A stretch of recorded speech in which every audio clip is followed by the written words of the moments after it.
All right भाइयों भंगारों, स्वागत है आप सभी का उस वीडियो में जो हम हर मूवी या हर शो के आने के पहले कर दिया करते हैं, मतलब सुपर हीरो वाला। तो फाइनली वो घड़ी आ चुकी है जिसका बहुत लंबे समय से इंतजार था। लोकी का सीजन 2 एकदम दरवाजे पे खड़ा है, बस खोल करके देखने का इंतजार कर रहे हैं। तो एक एक करके हर एक चीज पे बात करना शुरू करते हैं। सबसे पहले सबसे इंपॉर्टेंट चीज को कवर कर लिया जाए और वो है लोकी का सीजन 2 रिलीज कब हो रहा है। तो यूएस में 5 अक्टूबर को, बहुत सारे लोग इस चीज को लेकर ही कंफ्यूज हो चुके होंगे। तो यूएस में 5 अक्टूबर को, हमने रोस्टवर्स में कई बार कवर कर लिया इसको, देख लिया करो कभी कभी। तो अंग्रेजों के लिए रिलीज हो रहा है 5 अक्टूबर को शाम को 6 बजे, और हमारे लिए इसी वजह से टाइम अब थोड़ा सा चेंज हो चुका है। तो 6 अक्टूबर को सुबह 6:30 बजे आएगा। बस यही बचा था जिंदगी में, अब ट्रेलर ब्रेकडाउन करने की जगह पूरे एपिसोड ब्रेकडाउन करने के लिए उठना पड़ेगा इतनी सुबह। खैर कोई बात नहीं, पैशन के नाम पे सब कुछ कर लेंगे, हीरो होंडा वाली नहीं।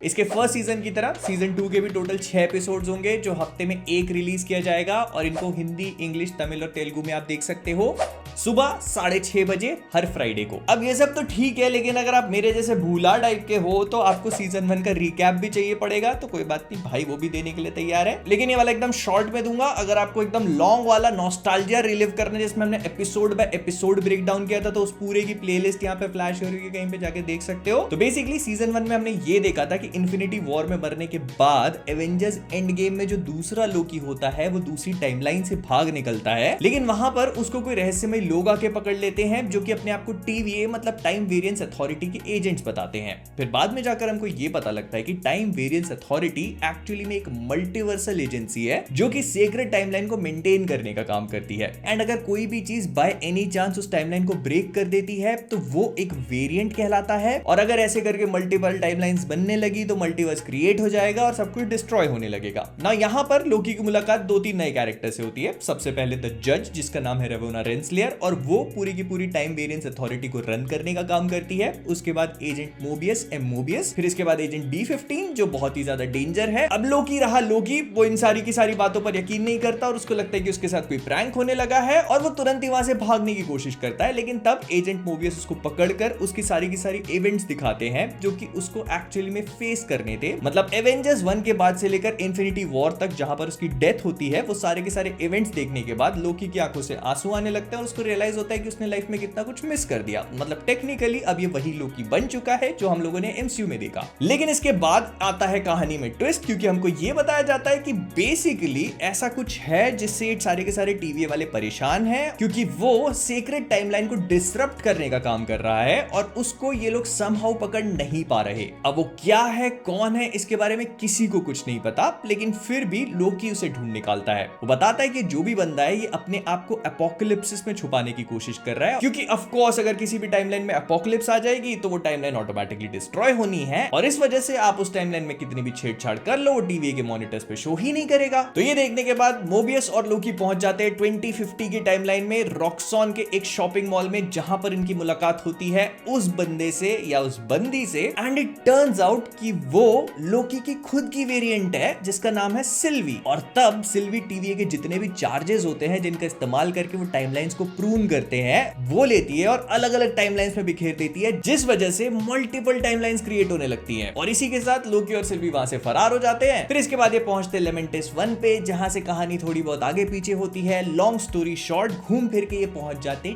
टीवीए पे, जहां पर इनकी मुलाकात होती है टाइम कीपर्स के साथ। अब लोकी और सिल्वी जब तक वहां पे पहुंचते हैं तब तक काफी सारी चीजें चेंज हो जाती हैं, क्योंकि सिल्वी इन सारे लोगों को ये बता चुकी होती है कि मोबियस और वहां पर टाइम वेरिएंस अथॉरिटी में जितने भी लोग काम कर रहे हैं, जितने भी एजेंट्स हैं, वो एक्चुअली में किसी टाइमलाइन में एग्जिस्ट करने वाले वेरिएंट्स थे जिनकी अपनी खुद की लाइफ थी, लेकिन उनको यहां पर लाकर ब्रेन वॉश कर दिया गया और उनसे उनकी जिंदगी छीन ली गई। और ऐसे करके लोकी और सिल्वी वहां पर जितने भी एजेंट्स हैं उनसे फाइट कर लेते हैं, लेकिन सैडली लोकी को भी प्रून कर दिया जाता है। लेकिन तब तक सिल्वी एक बहुत ही इंटरेस्टिंग काम कर चुकी थी, और वो थी वहां पे बैठे टाइम कीपर्स की गर्दन उड़ा देना। और प्लॉट ट्विस्ट, हमें ये पता चलता है कि वहां पर बैठे टाइम कीपर्स एक्चुअली में रोबोट्स हैं, जिसका मतलब ये है कि टन टन टन असली आदमी कोई और निकला।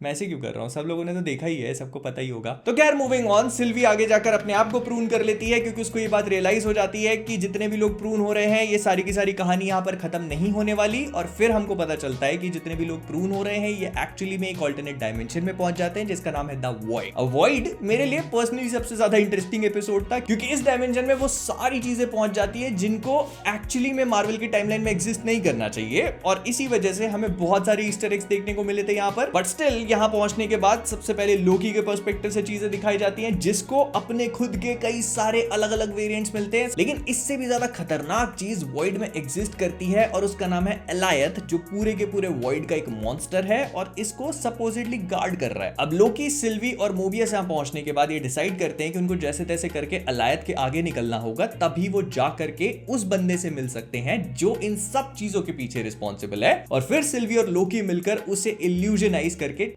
चार्म कर देते हैं, पता नहीं क्या करते हैं। लेकिन इसके बाद जब लोकी और सिल्वी मिलकर उस कैसल में पहुंचते हैं जिसको Citadel at the end of the time कहा गया है, जो दिखता बहुत एपिक है, तो वहां पर उनकी मुलाकात होती है पोलार्ड भैया से। ये एक्चुअली में ही हु रिमेन्स कह के अपने आप को बुलाता है, बट ये था कैंग द कॉन्करर का एक वेरिएंट एंड इसके अकॉर्डिंगली इसने पूरी की पूरी सीक्रेट टाइमलाइन को क्रिएट किया था। एंड इसका मतलब ये है कि जो भी चीजें अभी तक एमसीयू में हुई हैं उनके पीछे ये बंदा रिस्पॉन्सिबल है। लेकिन इसके साथ ही साथ वो इन सबसे कहता है कि अब वो ये सब कुछ करके बोर हो चुका है और अब वो जाना चाहता है, आजादी चाहता है। तो इसीलिए अगर सिल्वी चाहे तो उसे जान से मार सकती है, जो करने पर वो पूरी तरह से आजाद हो जाएगी। लेकिन हाँ, अगर सिल्वी ऐसा कर देती है तो उसे एक बात का ध्यान रखना जरूरी है कि उसके जितने भी वेरिएंट्स थे वो सब के सब वापस आएंगे और एक बार फिर से मल्टीवर्सल वॉर होगा। लेकिन सिल्वी इन सारी बातों की चिंता ना करते हुए पोलार्ड भैया को पेल देती है और कहानी यहाँ पे खत्म सी हो जाती है, क्योंकि उसी मोमेंट हम सीक्रेट टाइमलाइन की अलग अलग ब्रांचेस बनते हुए देख सकते हैं and she also realise that she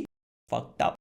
लेकिन तब धोखे से सिल्वी एक बार फिर से लोकी को टीवीए में भेज देती है, जो वहां पहुंचते से ही समझ जाता है कि दाल में कुछ काला है, क्योंकि मोबियस उसे पहचानता नहीं है, कोई भी एजेंट उसे पहचानता नहीं है। और जब वो हॉल के सेंटर में पहुंचता है तो जहां पर टाइम कीपर्स की स्टैच्यू होनी चाहिए थी, वहां पर ही हू रिमेन्स के एक दूसरे वेरिएंट की स्टैच्यू होती है, जो था Kang the conqueror. Now moving on, recap के बाद अगर हम सीजन 2 के बारे में बात करें तो इसका हमने एक ट्रेलर देखा है और इससे बहुत ज्यादा मैंने कुछ देखा नहीं, जो इसके टीवी स्पॉट्स और क्लिप्स आए थे उनको पूरी तरह से अवॉइड किया अपन ने।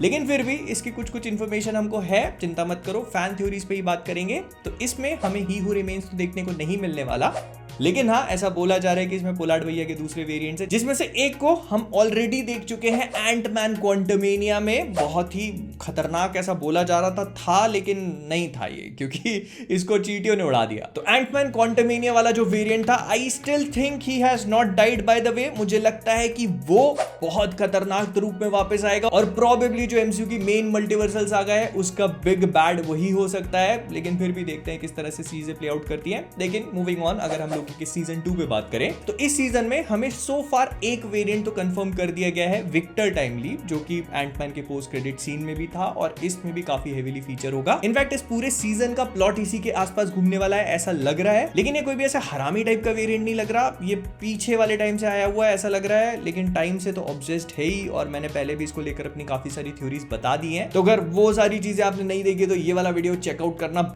बहुत ज्यादा इंपॉर्टेंट है, अगर आपको लोकी सीजन 2 देखना है तो उससे पहले। फिर इसके बाद लोकी, सिल्वी, मोबियस, रेमोना रेंसलियर, हंटर B15, ये सब लोग रिटर्न कर रहे हैं एक बार फिर से। इसके अलावा इनकी टीम में एक नया मेंबर भी जुड़ चुका है, everything everywhere all at once वाले के है क्वान। ये ओबी का रोल प्ले करेंगे, जो प्रोबेबली टीवीए के रिपेयर एंड मेंटेनेंस का काम करते हैं। तो I am very excited to see कि इनका क्या रोल होगा इस सीरीज में। प्लस अगर हम लोगों ने ट्रेलर देखा है तो इसमें लोकी टाइम स्लिप वाला कुछ कर रहा है, मतलब वो टाइम में आगे पीछे हो रहा है, तो वो चीज भी देखने में काफी इंटरेस्टिंग होगी। लेकिन इसके साथ ही साथ एक चीज और भी थी जिसके ऊपर काफी सारे लोगों का फोकस जा रहा था, और वो था जॉनथन मेजर्स का जो मेजर केस चल रहा था, उसे लेकर बहुत सारे लोग ये सोच रहे थे कि शायद एमसीयू उन्हें लेकर अपने आगे के प्लान्स में शामिल ना करे। बट लोकी के सीजन 2 को देखकर ऐसा नहीं लग रहा। लोकी के सीजन 2 में वो जितना हेवीली इन्वॉल्व पहले थे अभी भी उतना ही है। इनफैक्ट ऐसा बोला गया है कि लोकी सीजन 2 मार्वल का पहला ऐसा शो या ऐसा प्रोजेक्ट है जिसमें कोई भी रीशूट नहीं करे गए। तो मतलब जॉनथन ईथन वेजेस को लेकर इनके प्लान बिल्कुल क्लियर है, जो इन्होंने सोचा था वही करेंगे until and unless something goes wrong. Johnny Depp वाला कुछ भी रिपीट नहीं करना डिज्नी को। फिर इसके बाद इस बारे में बात कर लेते हैं कि ये शो एक्चुअली में मार्वल की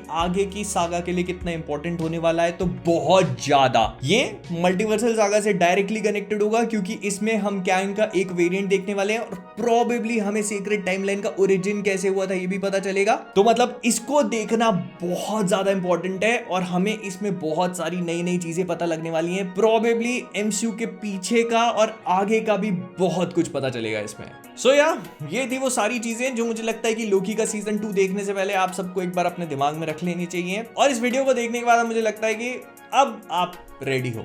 तो विद दैट बीइंग सेड हम लोग इस वीडियो को यहीं पे रैप अप करेंगे। अगर पसंद आया तो लाइक कर देना, शेयर कर देना। कॉमिक वर्स पे नए हो तो सब्सक्राइब करना मत भूलना। वैसे तो बोलना बंद कर देना पड़ेगा अब, लेकिन फिर भी। और हाँ, अगर कोई चीज मुझसे मिस हो गई हो तो कमेंट्स में बताना मत भूलना। तो जाने से पहले कॉमिक वर्स से मैं हूं मोहित और आप सभी लोग एज ऑलवेज दुनिया हिला देंगे हम। एक्चुअली हिला दी है पोलार्ड भैया ने। बाबू बाबू